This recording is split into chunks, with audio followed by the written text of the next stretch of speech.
Hello friends, welcome to again my YouTube channel NRS law classes. So friends, आज का हमारा topic है sections of Indian penal code 1860, भारतीय दंड संहिता 1860 की धाराएं।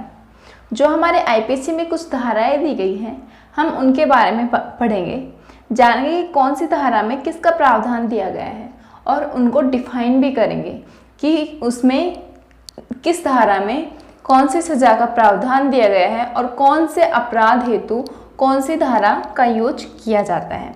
तो आज हम इन सब के बारे में पढ़ेंगे। जो हमारे IPC में धाराएं दी गई हैं बहुत सारी दी गई हैं, लेकिन हम इनको एक दो करके लेके चलते रहेंगे, क्योंकि एक ही दिन में कंप्लीट धाराएं डिफाइन नहीं होंगी, कंप्लीट नहीं होंगी। सो फ्रेंड्स, हम स्टार्ट करते हैं हमारा topic, section of Indian penal code 1860। So friends, जो हमारी IPC की धाराएं हैं, हमारी जो फर्स्ट धारा है वो है धारा 307, जिसमें हत्या की कोशिश करने के बारे में बताया गया कि हत्या की कोशिश करने पर धारा 307 लगती है। जो धारा 307 है वो किसी को जान से मारने की कोशिश करना, अटेम्प्ट टू मर्डर, तभी धारा 307 लगती है। सो फ्रेंड्स, जब एक पर्सन अदर पर्सन को मारने की कोशिश करता है, ये एक बंदा दूसरे बंदे को मारने की कोशिश करता है और उसकी जान नहीं जाती, तो इसमें उसको 10 साल की सज़ा होगी।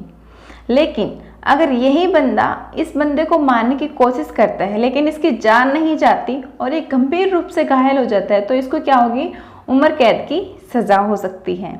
लेकिन जो ये हमारी धारा 307 है वो कॉग्निजेबल ऑफेंस है। इसमें हमें क्या होता है कि इसमें पुलिस स्टेशन से बेल नहीं मिलती, और इसमें जो है बेल मिलती है वो डिस्ट्रिक्ट कोर्ट से मिलती है। अगर बेल डिस्ट्रिक्ट कोर्ट से भी ना मिले तो वो हाई कोर्ट से बेल मिल सकती है।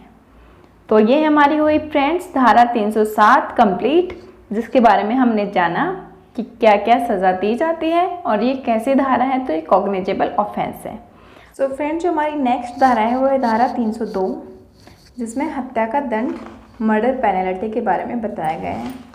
जो हत्या का दंड है, यह धारा तब लगाई जाती है जब कोई व्यक्ति हत्या का दोषी सिद्ध हो जाता है, मतलब कि उसका दोष साबित हो जाता है कि इसने हत्या की है, तो उसको जो सज़ा होगी वो उम्र कैद की, फांसी या फिर कोई जुर्माना हो सकता है।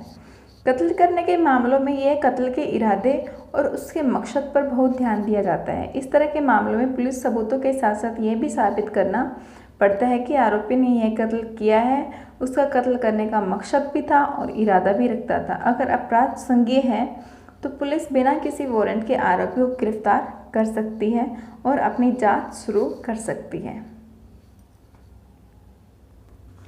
अगर फ्रेंड्स मामला अगर संज्ञेय ना हो तो पुलिस किसी भी अपराधी को बिना वारंट के या बिना कोर्ट की आज्ञा के ना जांच कर सकती, ना उसको गिरफ्तार कर सकती। अगर मामला संज्ञेय है तो पुलिस महकमे को किसी भी कोर्ट से इजाज़त लेने की ज़रूरत नहीं होती। जो हमारी धारा है 302, यह उन मामलों में ज़्यादा लगाई जाती है जब आरोपी पूरे इंटेंशन से, पूरे इरादे से हत्या करने गया हो और उसने मर्डर को अंजाम भी दिया हो, मतलब कि हत्या कर दी गई हो। एक पर्सन अदर पर्सन को पूरे इंटेंशन से उसका मर्डर करने गया हो और दूसरे पर्सन का मर्डर हो भी गया हो, ये धारा उन मामलों पर ज़्यादा लगाई जाती है। क्योंकि अगर ऐसा नहीं है तो धारा 304 लगाई जाती है, जो कि ये कहती है कि व्यक्ति ने इरादे से हत्या नहीं की है, बल्कि कुछ घटनाक्रम, कुछ कंडीशंस ऐसी हो गई थी जिससे हत्या हो गई। जो धारा 304 है उसमें भी उम्र कैद का प्रोविज़न दिया गया है, लेकिन आमतौर पर सज़ा 5 से 10 साल तक की सज़ा दी जाती है, क्योंकि सज़ा केस की गंभीरता पर निर्भर करती है, जिसे देखने और समझने के बाद ही कोर्ट सज़ा डिसाइड करता है। तो ये हमारा 302 धारा कंप्लीट हुई। नेक्स्ट हमारी जो धारा आती है वो धारा 306 है, जिसमें बलात्कार का प्रावधान दिया गया है कि बलात्कार करने पर कौन सी धारा लगाई जाती है, धारा 306। तो इसमें बताया गया कि किसी भी महिला के साथ बलात्कार करने के आरोपी पर IPC धारा 306 के तहत मुकदमा चलाया जाता है। अपराध सिद्ध हो जाने पर दोषी को न्यूनतम 7 साल और अधिकतम 10 साल की कड़ी सजा दिए जाने का प्रावधान है। मतलब कम से कम 7 साल और ज़्यादा से ज़्यादा 10 साल की सज़ा दी जाती है बलात्कार के केसेस में। हमारी जो नेक्स्ट धारा है वो है धारा 391, जिसमें डकैती का प्रावधान दिया गया है। अब हम जानते हैं डकैती के बारे में। तो फ्रेंड्स, जो हमारी डकैती है इससे रिलेटेड है चोरी, लूट, डकैती। तो इनमें जो डिफरेंस है वो हम नेक्स्ट क्लास में पढ़ेंगे। आज हम जान लेते हैं। तो धारा 391 में डकैती के बारे में बताया गया है, तो इसके बारे में थोड़ा एक्सप्लेन करके बता देती हूँ। जब 5 व्यक्ति या 5 से अधिक व्यक्ति संयुक्त होकर लूट करते हैं, मिलकर लूट करने चाहते हैं या लूट करने का प्रयत्न करते हैं, और वे व्यक्ति जो उपस्थित हैं और ऐसे लूट के लिए किए जाने या ऐसे प्रयत्न करते हैं, कुल मिलाकर 5 या अधिक हैं, तब हर व्यक्ति जो इस प्रकार लूट करता है या उसमें मदद करता है, कहा जाता है कि वह डकैती करता है। डकैती इसी का नाम है। जब 5 या 5 से अधिक व्यक्ति किसी व्यक्ति के साथ लूट करते हैं, मतलब कि मिलके किसी व्यक्ति को लूटते हैं, तो उसको डकैती कहा जाता है, जिसके तहत धारा 391 का यूज किया जाता है डकैती के लिए। डकैती के साथ साथ तो मैंने बताया कि डकैती, चोरी, लूट या फिर आपराधिक न्यायभंग, तो इन सब में जो भी अंतर है, डिफरेंस हैं, वो हम नेक्स्ट क्लास में पढ़ेंगे। इन सब में काफ़ी छोटे छोटे साधारण से डिफरेंस दिए गए हैं, लेकिन काफ़ी बार हम कंफ्यूज हो जाते हैं कि किस केस को लूट कहा जाए, किसको चोरी कहा जाए और किसको डकैती कहा जाए। तो इनको हम नेक्स्ट क्लास में समझेंगे। नेक्स्ट हमारी जो धारा आती है वो है धारा 377, जिनमें अप्राकृतिक कृत्य के बारे में बताया गया है।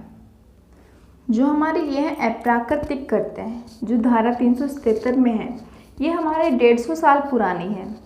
इसमें क्या था कि जब 2 लोग आपसी सहमति या असहमति से अप्राकृतिक संबंध बनाते हैं और दोषी करार दिए जाते हैं, तो उनको 10 साल की सज़ा से लेकर उम्र कैद की सज़ा हो सकती है।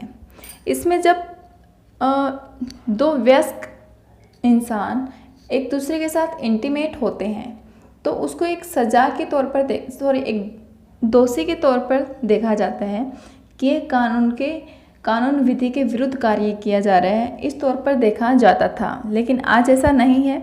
आज क्या है कि धारा जो 377 है वो हटा दी गई है। कानून ये कहता है, कोर्ट ये कहता है कि समलैंगिक को भी समान अधिकार दिए जाने चाहिए, सबको समान अधिकार दिए जाने चाहिए, कोई भी कार्य गलत नहीं है। तो अब ये धारा 377 हटा दी गई है, लेकिन इसमें क्या था कि ये इस प्राकृतिक कृत्य के दोषी करार दिए जाने पर 10 साल की सज़ा से लेकर उम्र कैद की सज़ा तक भी हो सकती थी। तो फ्रेंड्स, आज हमने ये चारों धारा के बारे में पढ़ा। आज के लिए इतना ही।